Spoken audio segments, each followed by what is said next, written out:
अस्सलाम वालेकुम। अल्लाह पाक के फ़ज़ल करम और रहम के साथ मैं उम्मीद करता हूँ आप सब लोग ठीक होंगे। अच्छा दोस्तों, मैं आया हुआ था इस्लामाबाद फ़ॉरेन ऑफिस दफ्तर, ठीक है। तो IBCC दफ्तर के बाद दूसरा स्टेप जो होता है वो है फ़ॉरेन ऑफिस का, ठीक है। मैं ये वीडियो इसलिए बना रहा हूँ, मेरा वीडियो बनाने का मकसद सिर्फ ये है कि आप लोगों को ये बताता चलूँ और आप लोगों की ये रहनुमाई करता चलूँ कि कोई भी इधर आए वो मेरी तरह जलील ना हो, क्योंकि यहाँ पर बहुत ज़्यादा ऐसे मसले मसाइल होते हैं जो हमें नहीं पता होता। मैंने चैनल बनाया इंफॉर्मेशन के ऊपर, इंशाल्लाह ताला आप लोगों को हर उस चीज़ से आगाह करूँगा जिस जगह टेंशन हो, इंफॉर्मेशन की ज़रूरत हो। तो आए चलते हैं और आप लोगों को बताते हैं कि यहाँ पर क्या प्रोसेस है।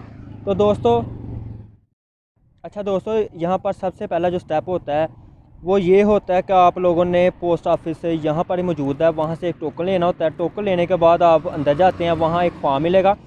फॉर्म आप पुर करेंगे, पुर करने के बाद आपको फिर दोबारा एक टोकन मिलेगा जो आपको बताएगा कि मेरा कितना नंबर है और कौन सी जगह पर मैंने जाना है, ठीक है।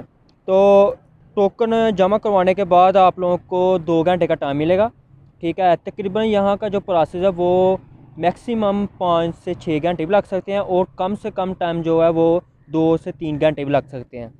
तो दोस्तों, आप लोगों को एक बात बताता चलूँ कि यहाँ पर आने से पहले आप लोगों के पास तकरीबन CNIC की फ़ोटोकापी, ओरिजिनल डॉक्यूमेंट्स जो वेरिफिकेशन करवाने हैं वो हों, और सबसे पहले IBCC की मोहर लाज़मी लगी हो, ठीक है। तो उसके बाद आप यहाँ आएँ और आराम से अपना काम करवाएँ। तो दुआ में याद रखिएगा। अल्लाह हाफिज़। इंशाल्लाह नेक्स्ट आपको बताएंगे इसके आगे क्या प्रोसेस है।